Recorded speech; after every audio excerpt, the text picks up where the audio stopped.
pero se empieza a producir CO2 y el CO2 tiene que salir de esta célula. Entonces, constantemente necesitamos que entre oxígeno a las células, va a desaparecer ese oxígeno y va a aparecer CO2. ¿Sí? Entonces, la idea es la siguiente, mira. Si esto de aquí representa un glóbulo rojo, no pongamos atención en el detalle, por favor, eso lo dejamos para después.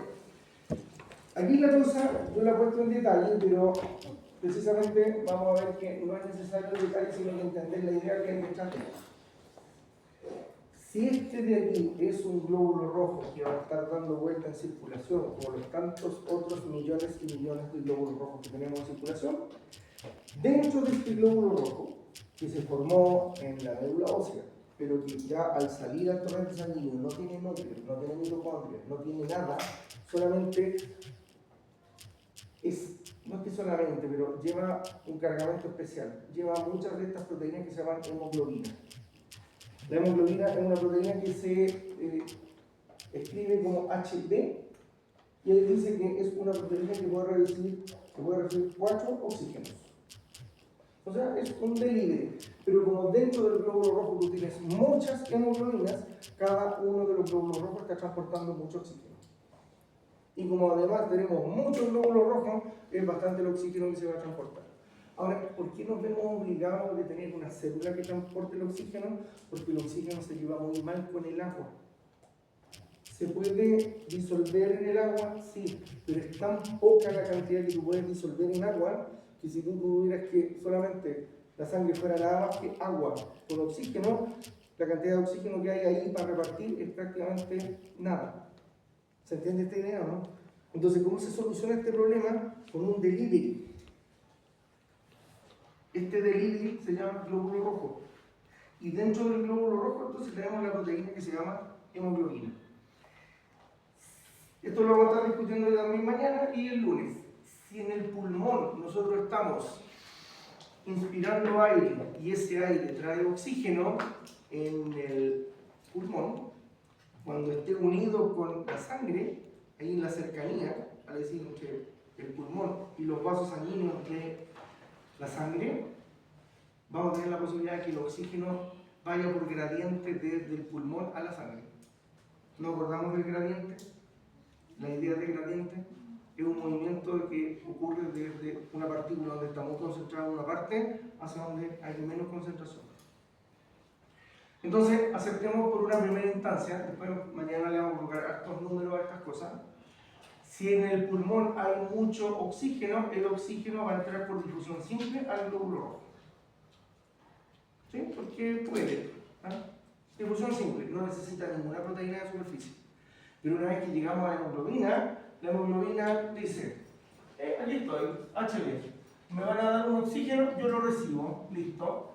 Oiga, pero le vamos a dar otro, démelo, ahí está, van 2. Oiga, 8 más, 8 oxígeno, le damos 3, y este de aquí, si le colocamos 8 más, tenemos HB con 4. Si uno suma todo esto que está aquí, te queda que la hemoglobina más 4 oxígenos da hemoglobina con 4 oxígenos. Que es precisamente lo que está aquí. Hemoglobina con 4 oxígenos. ¿Me sigue la vista? La idea de esto entonces es que la hemoglobina reciba el oxígeno. Si recibe el oxígeno, quiere decir que la hemoglobina tiene afinidad para recibir el oxígeno. ¿Todos han pedido un delivery de alguna pizza o alguna cosa en la casa, no? Sí, sí. ¿Qué tal si el muchacho o la muchacha del delivery dice, no, eso yo no lo transporto, me da asco? ¿Puedo consumir una pizza? No, me da asco, yo no transporto pizza. Quiere decir que ese delivery no tiene afinidad con la pizza. Tienes que buscar otro delivery que sí tenga afinidad. Y después de que el delivery decide llevarte su pizza, el delivery tiene que tener menos afinidad para poder entregártela. ¿Qué tal si te tocan a la puerta? Papá, que usted pidió una pizza, sí, aquí está, gracias. Es decir, chao, y mi pizza no me la llevo. ¿Cómo fue la cuestión? El delivery llegó a tu casa con la pizza y no te la pasó. Es que el delivery se encariñó tanto con la pizza, el olorcito, todo que se quedó con la pizza. Decir sirve ese delivery? No. Entonces, mira lo que estamos diciendo. La hemoglobina tiene que tener afinidad por el oxígeno. Lo necesita. Necesitamos que lo necesite. Pero una vez que llegamos donde lo tiene que repartir, lo suelte. ¿Sí? Entonces, mira lo que vamos a decir. Si todo va de acuerdo al plan, el pulmón se va a poner con aire y con oxígeno. Como vamos a tener más cantidad de oxígeno en el pulmón que en la sangre, por gradiente se va a ir a la sangre. Se va a juntar con la hemoglobina el número de 4.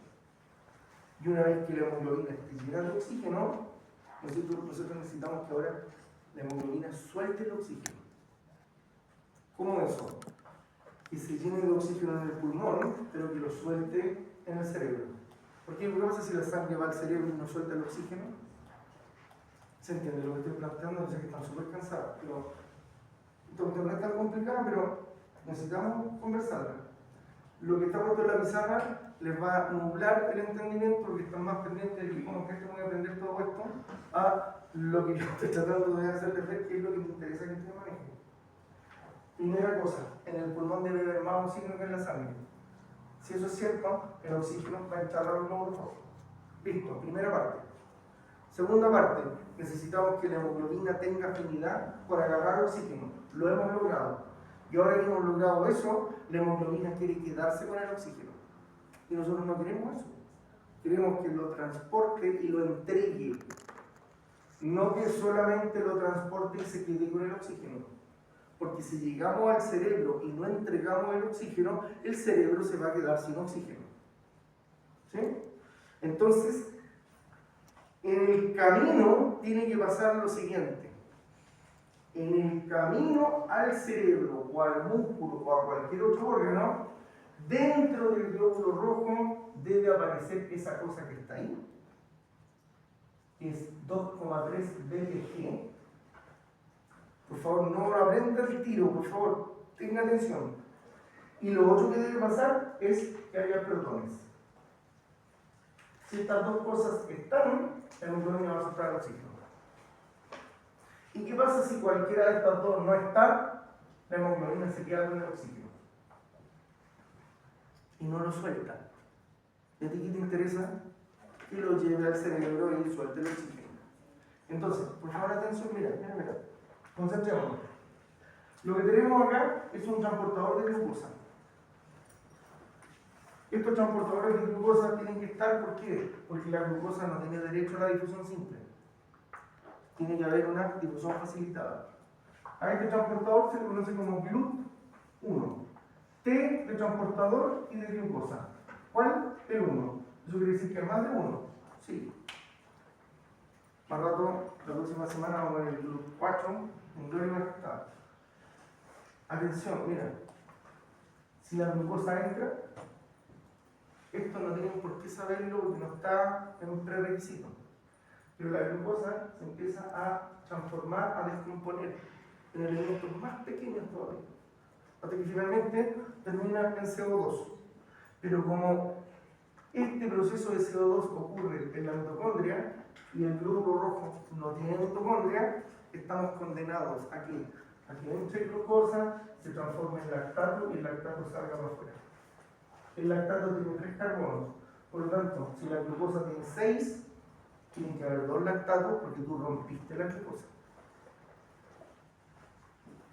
Entra glucosa, se rompe la glucosa, sale el lactato. ¿Y qué hago con el lactato? 2 de estos lactatos van a dar 6 carbonos, ¿se ve o no? 2 por 3 da 6. Ya. Estos 2 lactatos en el hígado se transforman en una glucosa. ¿Y el hígado qué es lo que hace? Una vez que tiene la glucosa, la saca para afuera y esta glucosa vuelve al glóbulo rojo. ¿Así que no?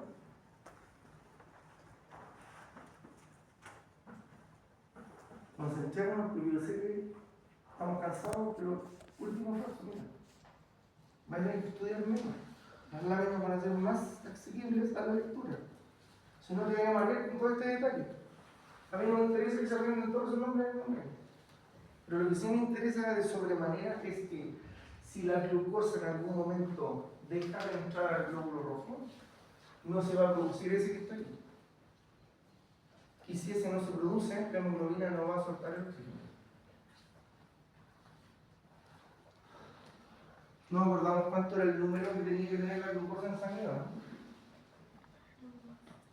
100 miligramos por decilitro. Si esta glucosa en sangre empieza a bajar, basta que baje hasta 60 y ya no puede entrar al glóbulo rojo. Entonces, mira lo que estamos diciendo. Cuando a ti te baja la glucosa en la sangre, te vaya a desmayar. Pero no porque no tenga energía, sino que porque no suelta el oxígeno. ¿No? ¿De nuevo? Para que la hemoglobina, que ya tiene los 4 oxígenos, suelte el oxígeno, necesita que en algún momento aparezca eso. 2,3 ppg. ¿De dónde viene este 2,3 ppg? De haber roto la glucosa que entró. ¿Y qué hiciste después con este 2,3 ppg? Lo volviste a transformar y lo sacaste. O sea, es algo que aparece en un momento y desaparece en otro momento. Así de simple. Si ese 2,3 ppg no está, la hemoglobina no suelta el oxígeno y nos vamos a morir. ¿Por qué? Porque teniendo oxígeno no lo está soltando. Por lo tanto, a las células no les llega oxígeno y por lo tanto nos vamos a dar. Y aquí en clínica esta cuestión es brutal. ¿Por qué? Porque tú le colocas el oxímetro digital al paciente y el paciente dice 100% de saturación. Y aún así le falta oxígeno.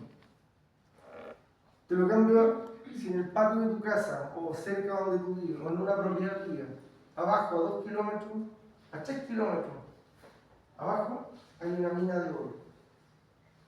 ¿Tú eres millonario o no? Te cambio otra pregunta, otra situación. En el desierto, lleváis 3 días en el desierto, se le acabó el agua, tenía $1 millón en un maletín. ¿Sí? ¿Eres rico o eres pobre? Pobre como una rata. ¿Y qué haces con ese $1 millón? Quisiera comprarme un Super 8 y una agüita. Y no hay un Super 8 ni nada. ¿Cuánto $1 millón?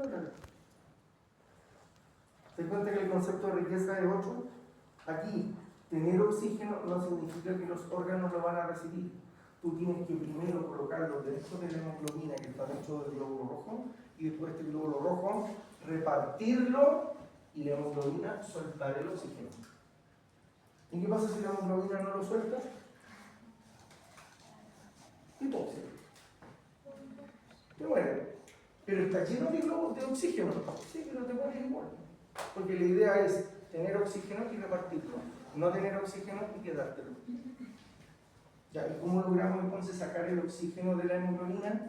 Garantizando que siempre esté entrando la glucosa, se rompa, salga, se transforma, vuelve a entrar, vuelve a transformarse, vuelve a salir, vuelve a transformarse, vuelve a entrar, vuelve a salir. Incesantemente. Por lo tanto, cada cierto tiempo se está formando el 2-BBG y sale. Y sigue entrando la glucosa y garantía que se va a formar el 2-BBG y vuelve a salir. Y mientras haya 2-BBG, la hemoglobina va a poder soltar el oxígeno. Hasta que a alguien se le ocurre que la glucosa bajó. Y cuando la glucosa baja, a este nivel ya no puede entrar porque no tiene gradiente. Y si no tiene gradiente, no se muere nomás.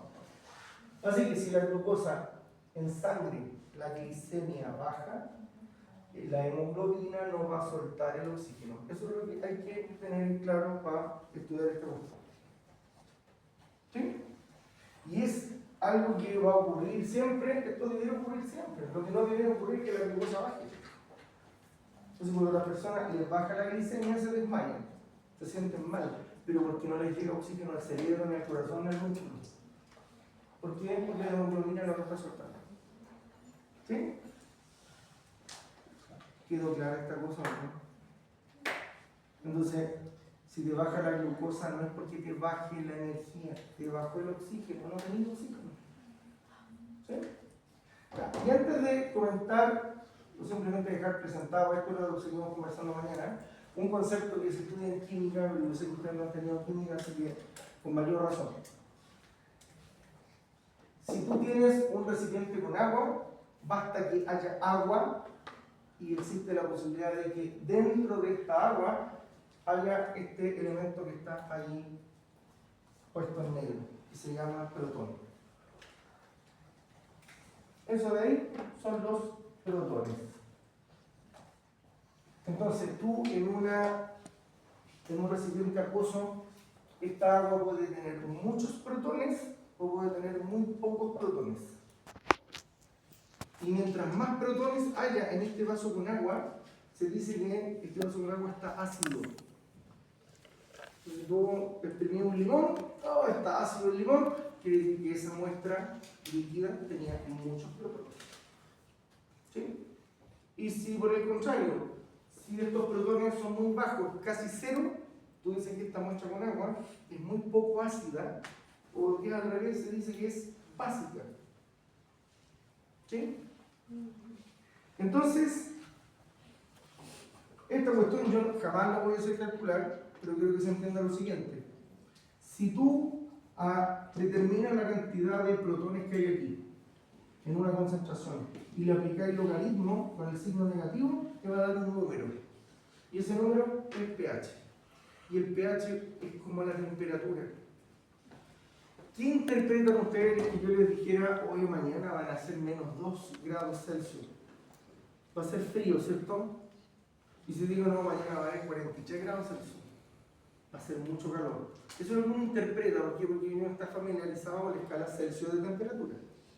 Entonces, en la escala de pH se dice lo siguiente: si el pH es pequeño, quiere decir que la muestra de agua donde tú estás haciendo la medición es demasiado ácida porque tiene muchos protones. ¿Sí? Y por el contrario, si el pH es muy grande, llegamos a 14, porque estos son los extremos, de 1 a 14. Si el pH es 14, quiere decir que hay demasiado pocos protones. Y se dice que la muestra es muy poco ácida. Y la neutra está en la mitad, 7. Y mira lo que dice aquí. ¿Cuánto debe medir el pH de la sangre?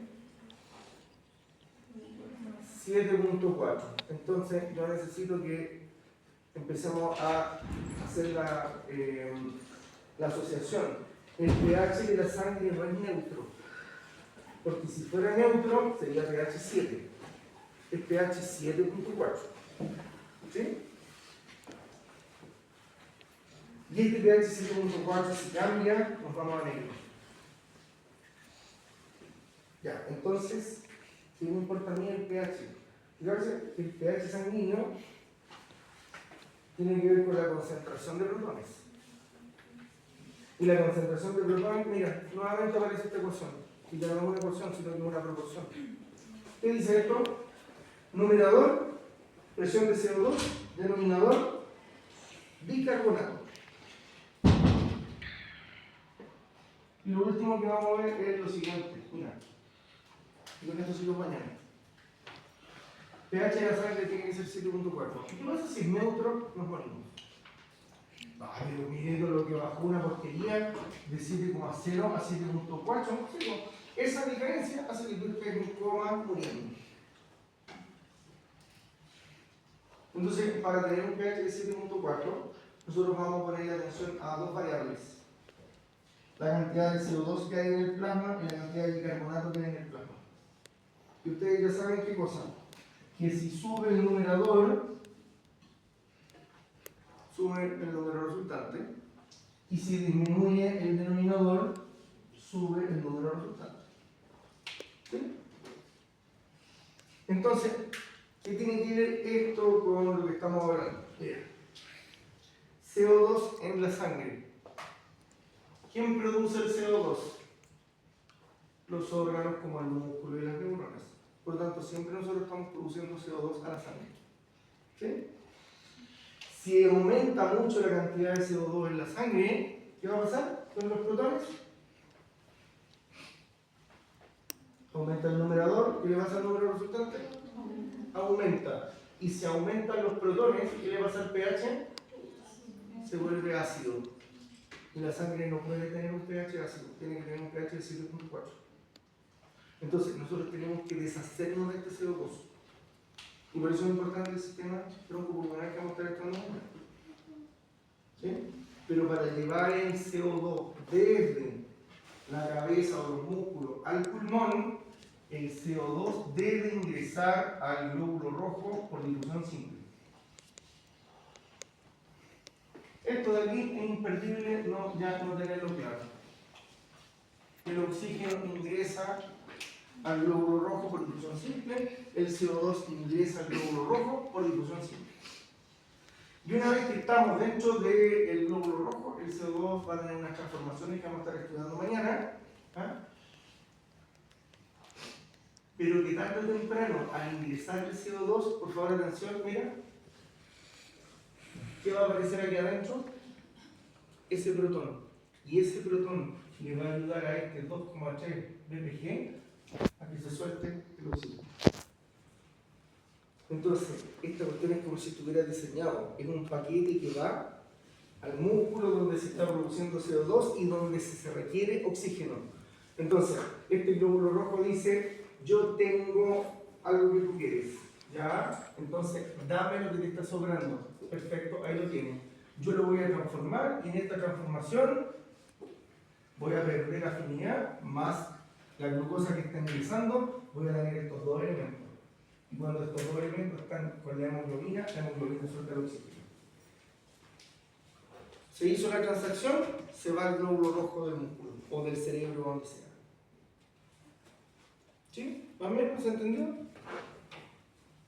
Tú llegas con tu delivery lleno de oxígeno, pero para soltar el oxígeno necesitas que haya glucosa dentro de tus células. ¿Para qué? Para poder tener ese 2,3 ppg. ¿Ya? ¿Suficiente? No, necesito la transacción. Pasando y pasando. Tú me das CO2 y yo te suelto el oxígeno. Ya, hecho. Le damos el CO2, los músculos le dan el CO2 entra al glóbulo rojo y rápidamente ocurre esta transformación. Pero a la vez esto de aquí sobre la hemoglobina más este de acá, la hemoglobina suelta el oxígeno y este oxígeno se va nuevamente a la musculatura. Y así nos llevamos. La glucosa entra, se rompe, sale la catecolina, se mueve con glucosa, entra, se rompe, y tenemos un ciclo. Y el otro ciclo es que entra CO2, se transforma, protón, hemoglobina, afuera del oxígeno. Denle una vuelta. Esta ecuación que tenemos aquí abajo me va a interesar que la tengamos en consideración porque pasa al revés. ¿Qué pasa si disminuye la cantidad de CO2 en la sangre? Disminuye los protones. Y cuando disminuyen los protones, el pH se vuelve menos ácido. Y la otra posibilidad es que aumente esta otra cuestión que es el bicarbonato. Si aumenta el bicarbonato, la cantidad de protones también disminuye y el pH se vuelve menos ácido. Y nosotros no necesitamos pH neutro, necesitamos un pH un poquito más alcalino o menos ácido que la neutralidad. Joven, esta cuestión la seguimos mañana. Hemos avanzado en una brutalidad. El lunes vamos a poder trabajar nada más que